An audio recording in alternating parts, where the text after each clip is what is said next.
chair. No. Oh, you're not from ChainSafe, I'm sorry. And we also have Ethan from Particle Network, Harish from Covalent, and Shahrukh Yeah. Shahrukh from Echo, and Aditi from Para. All right, let's start. And the topic is going to be about account abstraction. All right. Thank you. All right. Great. Thank you so much. We had a little bit of a hiccup with our panelists, but maybe to start off, since all of us are building with AA in some way or are doing things with chain abstraction, maybe let's just kick it off with your name, an intro, and then we can get into it. Yeah, so my name is Tabasco. My real name is Ethan, but I use Tabasco on Twitter. I do developer relations. I do a lot of things at Particle Network, marketing, all that kind of stuff. And kind of the TLDR of what we do is that we do mostly chain abstraction that is using account abstraction rails. And so people use chain abstraction as, like a bullshit narrative term all the time. And so I usually tell people that what it actually means is that it's an experience where you don't need to select an origin chain, but bridges are used for you automatically. So if you have ETH on Arbitrum and Base, you can use that balance collectively to then go and buy a token on Solana or on Ethereum or whatever. And so it removes the need to bridge or to maintain account balances on different chains and basically makes your entire experience across the entire ecosystem, EVM and non-EVM, feel unified. And so this is basically what we build at Particle Network through something called universal accounts. My name is Shahrukh. I'm product lead at Eco, and the TLDR for Eco is that we want to translate every single on-chain action into a one-click stable send. And the technologies that we're interested with in account abstraction is combining chain abstraction and token abstraction to basically create a unified stablecoin balance, regardless of if you have any type of stablecoin across any different chain. That's it. Hi, I'm Greg, or Greg the Greek online. I'm from ChainSafe and Sprinter. We're a solving team, kind of just focused on providing liquidity and solving basically the intent world, which is tightly related to chain abstraction and account abstraction. And otherwise, I spend a lot of my time writing standards or reviewing standards in the AA space. Not really affiliate to a wallet, just kind of passion. Hey everyone, my name is Harish. I'm DevRel at Covalent, and our focus is on making access to on-chain data super simple for applications that build in Web3. So I think similar to what Tabasco pointed out, our focus is not so much on account abstraction, but chain abstraction. And so with our tooling, you're able to seamlessly pull data across chain without even actually specifying a particular chain.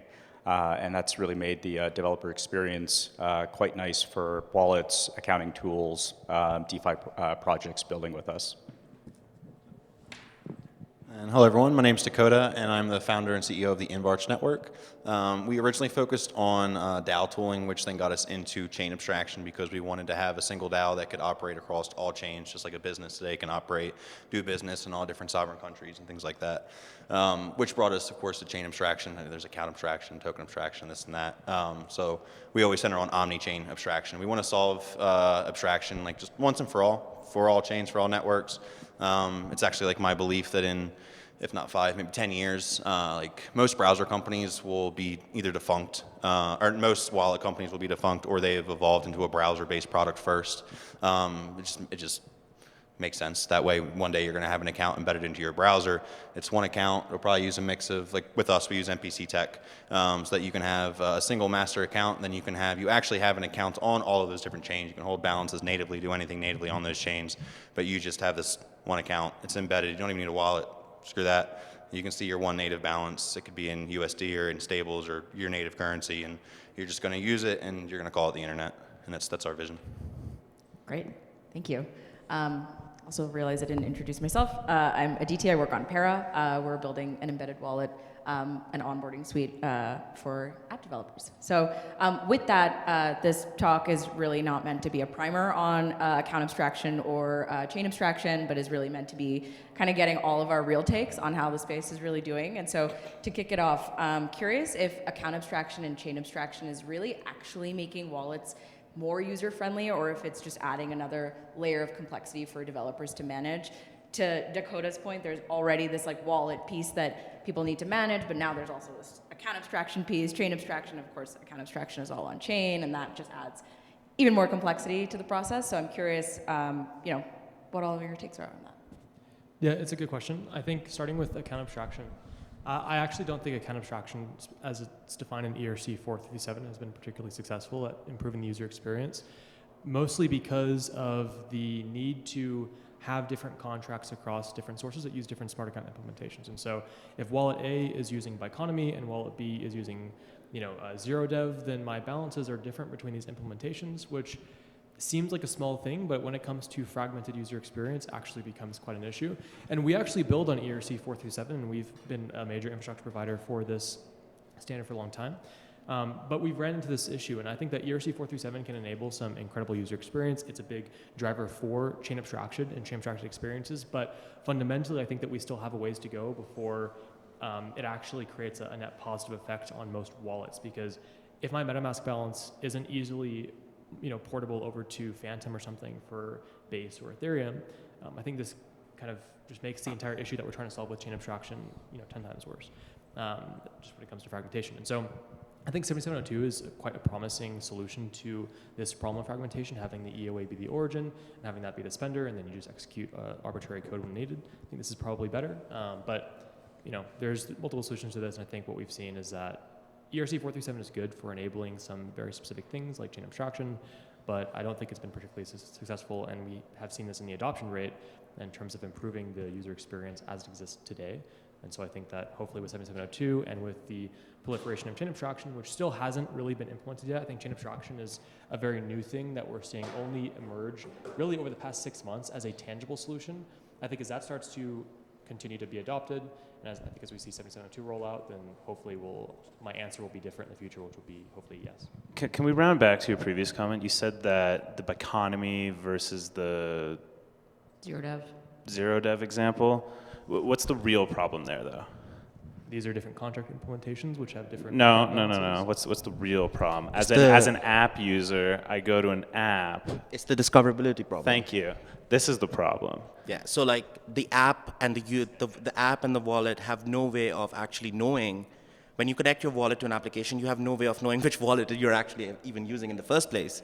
And because you don't have that, the application basically doesn't even know, should I actually give you a user op or should I give you a transaction? And but why? Because you don't have some kind of like a lookup concept. Yeah. So you gets it.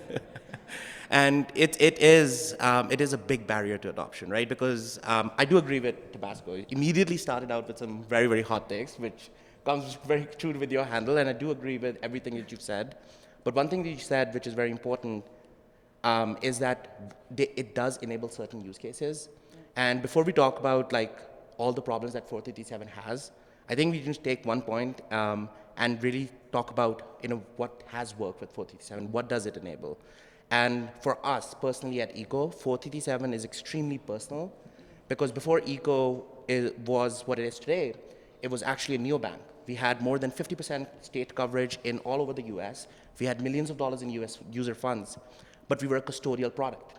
And because we were a custodial product in the last administration time, we actually started to get deplatform notices from all our banking partners, because they told us categorically that if you put anything crypto related or even touch stablecoins, we will deplatform you and you will have to tell your users to take your money elsewhere. And in that environment, we had to shut the app down. And I lost a lot of good friends and colleagues when we had to wind that app down. So when 437 launched, we deployed Bend 3 weeks after it went live on mainnet. For us, the main thing that we were looking at was that we finally saw a way where we could create user-friendly, non-native asset-based applications in a safe and feasible manner. And that was the one thing that 437 did right. But I do agree with a lot of takes from Tabasco. I do agree with Greg, the discoverability problem is a pain. Everything else that you've said is a pain. Interoperability, because they're embedded, is a pain. But it did make the self-custodial part work. And for that, I just want to give a shout out to the authors and every bundler and paymaster who's done the work, so a story like the Eco app doesn't happen again. So in that regard, I think it's done its job. So I just want to add too, because like one of the pain points with so account abstraction is one thing. Like a product could probably solve for account abstraction very, very well when just looking at the perspective of using their one product. Same thing as for a chain. A single chain, if that was the only chain you'll ever use or onboard, you could probably onboard to that once beautifully. Whether it could be base, whatever. You could find one wallet that's done it well. But there's always going to be the other ecosystem. And so let's say you have something that's nice like Phantom. So someone on board, they use Phantom. They're like, oh, this is a cool onboarding experience. But now they're restricted. They could use Bitcoin, they could use Ethereum, a SUI base, but they, I don't know, they can't use Tron or Arbitrum. You know what I mean? And so I feel like a lot, one way, like I was speaking with Q over at like Alliance Down, he was telling me that one of the things that he doesn't see changing, which I disagree with him on, is he believes that, basically it'll just be up to wallets to choose which chains they accept, which is good, but there's a bandwidth problem. There's a reason why every wallet doesn't just go ahead and support every chain is because it takes some time. And they don't have the time to do that, so they have to prioritize what they want to do, which is why one of our focuses has been, it's like with what we're building, we have no interest in building another wallet per se. The way that we see it is there's plenty of wallets. People are going to have their preference. There will still be new wallets that come about, but what we would much rather focus on is providing an SDK that would allow any wallet, current or new, to then be the only wallet that users need to access all of Web3. And that could be something, you got to earn trust before you reach this level of adoption, but it could be something to where, like, yeah, Phantom or MetaMask, they integrate this. And then everyone who already had MetaMask, it'd be some migration, or Phantom or whatever, they'd go through this, and then they could have the one and last wallet they need. Now, there's of course things like Particles working on with account balances and all that, to where it's not as simple as I spin it out right now.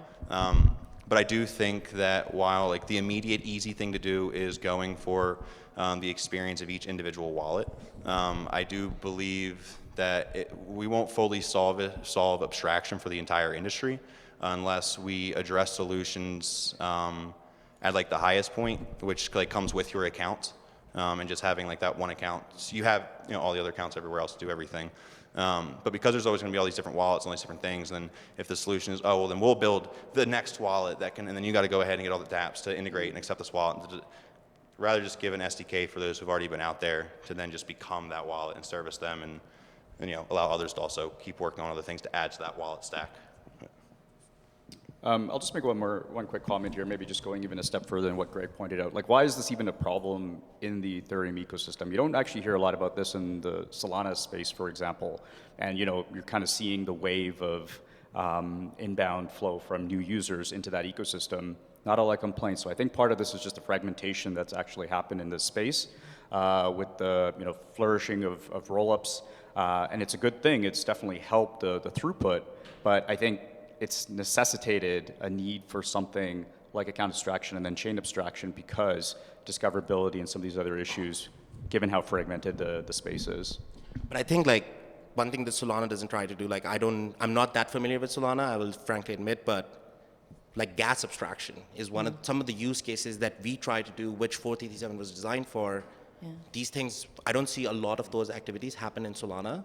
Is gas abstraction even an issue in the Solana ecosystem? Right, it's just Well, I think it's multi-chain. Well, it is if you have a stablecoin denominated experience, right? You do. Are you going to be like dusting wallets at the back end? I guess my point is I haven't seen the requirement to purchase Sol being a barrier to entry for users in the Solana ecosystem. For people who want to create stablecoin denominated experiences and they don't want the user is not. If the target user is actually speculating on meme coins, then I would agree with you.